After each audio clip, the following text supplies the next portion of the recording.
आदरणीय लोकतंत्र में जिनका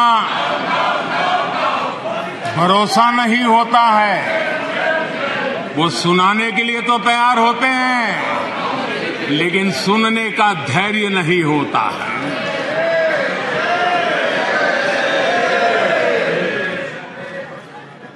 अपशब्द बोलो, भाग जाओ। कूड़ा कचरा फेंको, भाग जाओ। झूठ फैलाओ, भाग जाओ। यही जिनका खेल है। ये देश इनसे अपेक्षा ज्यादा नहीं कर सकता है। अगर इन्होंने गृह मंत्री जी की मणिपुर की चर्चा पर सहमति दिखाई होती तो अकेले मणिपुर विषय पर विस्तार से चर्चा हो सकती थी, हर पहलू पर चर्चा हो सकती थी और उनको भी बहुत कुछ कहने का मौका मिल सकता था, लेकिन उनको चर्चा में रस नहीं था। और कल अमित भाई ने विस्तार से इस विषय की चीजें जब रखी तो देश को भी आश्चर्य हुआ है कि लोग इतना झूठ फैला सकते हैं, ऐसे ऐसे पाप करके गए हैं लोग। और उन्होंने आज जब अविश्वास का प्रस्ताव लाए और अविश्वास में सारे विषय पर वो बोले तो ट्रेजरी बेंच का भी दायित्व बनता है कि देश के विश्वास को प्रकट करें, देश के विश्वास को नई ताकत दें, देश के प्रति अविश्वास करने वालों के लिए करारा जवाब दें। ये हमारा भी दायित्व बनता है। हमने कहा था अकेले मणिपुर के लिए आओ, चर्चा करो। गृह मंत्री जी ने चिट्ठी लिख करके कहा था, उनके विभाग से जुड़ा विषय था, लेकिन साहस नहीं था, इरादा नहीं था और पेट में पाप था, दर्द पेट में हो रहा था और फोड़ रहे थे सर। इसका ये परिणाम था। आदरणीय अध्यक्ष जी, मणिपुर की स्थिति पर देश के गृह मंत्री श्रीमान अमित शाह ने कल 2 घंटे तक विस्तार से और बड़े धैर्य से रत्ती भर भी राजनीति के बिना सारे विषय को विस्तार से समझाया, सरकार की और देश की चिंता को प्रकट किया और उसमें देश की जनता को जागरूक करने का भी प्रयास था। उसमें इस पूरे सदन की तरफ से एक विश्वास का संदेश मणिपुर को पहुंचाने का इरादा था। उसमें जन सामान्य को शिक्षित करने का भी प्रयास था।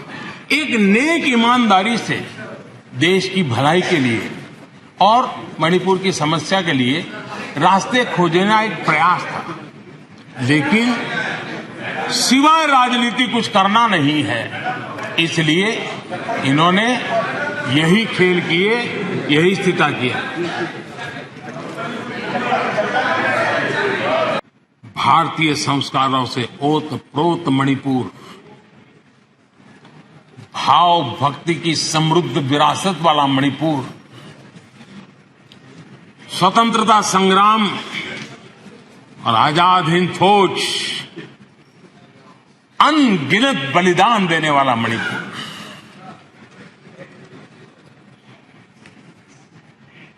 कांग्रेस के शासन में ऐसा महान हमारा भूभाग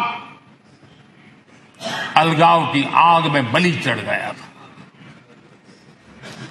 आखिर क्यों? आदरणीय अध्यक्ष जी,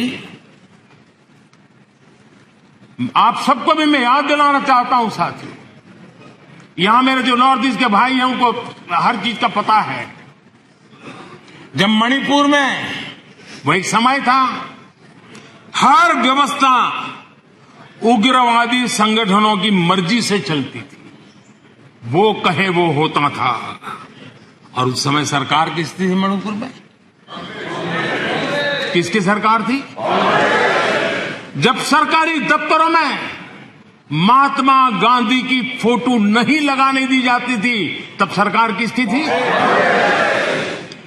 जब मोइरांग में आजाद हिंद फौज के संग्रहालय पर नेताजी सुभाष चंद्र बोस की प्रतिमा पर बम फेंका गया, तब मणिपुर में सरकार किसकी थी?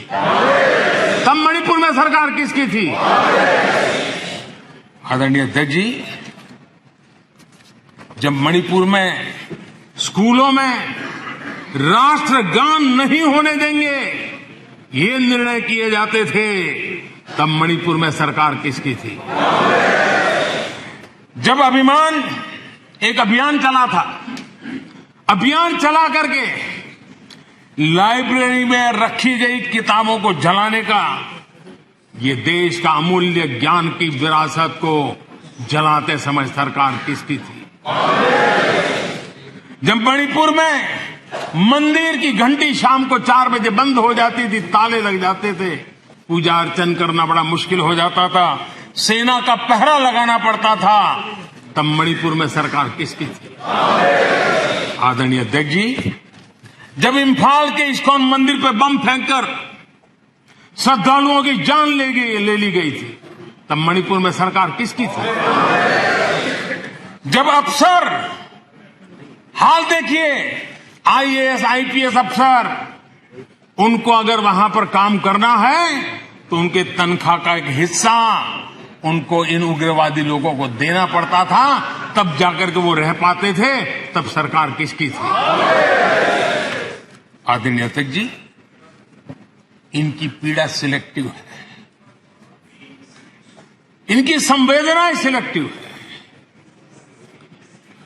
इनका सब बातचीत राजनीति से शुरू होती है और राजनीति से आगे बढ़ती है। वे राजनीति के दायरे से बाहर से न मानवता के लिए सोच सकते हैं, न देश के लिए सोच सकते हैं, न ही देश की इन कठिनाइयों के लिए सोच सकते हैं। उनको सिर्फ राजनीति के सिवा कुछ सूझता नहीं है। आदरणीय अध्यक्ष जी, मणिपुर में जो सरकार है और पिछले 6 साल से इन समस्याओं का समाधान ढूंढने के लिए लगातार कोशिश, समर्पित भाव से कोशिश कर रही है।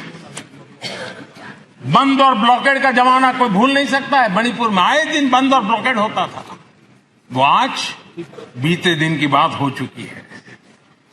शांति स्थापना के लिए, हर एक को साथ लेकर चलने के लिए एक विश्वास जगाने का प्रयास निरंतर हो रहा है, आगे भी होगा। नॉर्थ ईस्ट आज भले हमें दूर लगता हो, लेकिन जिस प्रकार से साउथ ईस्ट एशिया का विकास हो रहा है, जिस प्रकार से आसियान देशों में का महत्व बढ़ रहा है, वो दिन दूर नहीं होगा।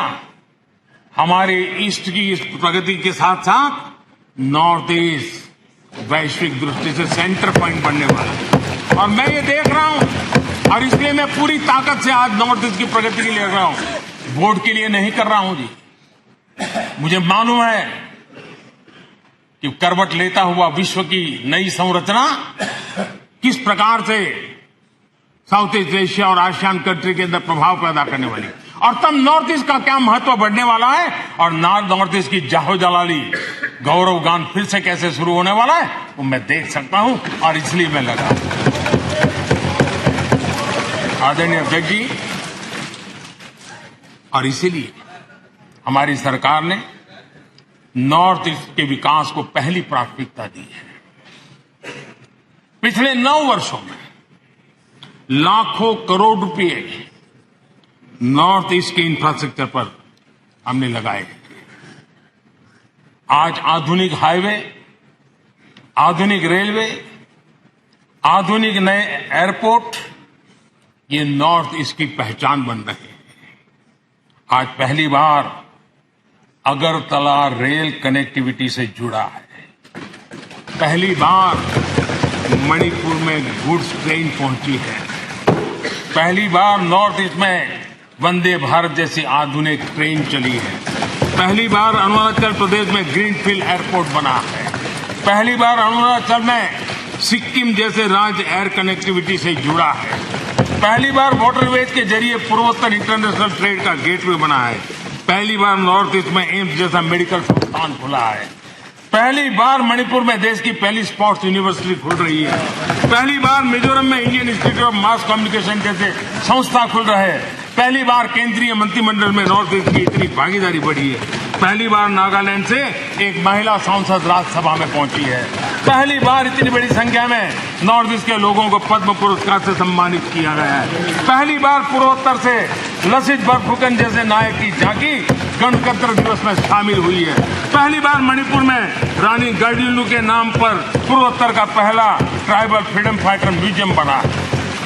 आदरणीय अध्यक्ष जी, हम जब सबका साथ सबका विकास कहते हैं, ये हमारे लिए नारा नहीं, ये हमारे शब्द नहीं है, ये हमारे लिए आर्टिकल ऑफ फेथ है, हमारे लिए कमिटमेंट है, और हम देश के लिए निकले हुए लोग हैं। हमने तो कभी जीवन में सोचा ही नहीं था कि कभी ऐसी जगह पर आकर के बैठने का सौभाग्य मिलेगा, लेकिन इस देश की जनता की कृपा है कि उसने हमें अवसर दिया है। तो मैं देश की जनता को विश्वास दिलाता हूं, शरीर का कण कण, समय का पल पल सिर्फ और सिर्फ देशवासियों के लिए, सिर्फ देशवासियों के लिए।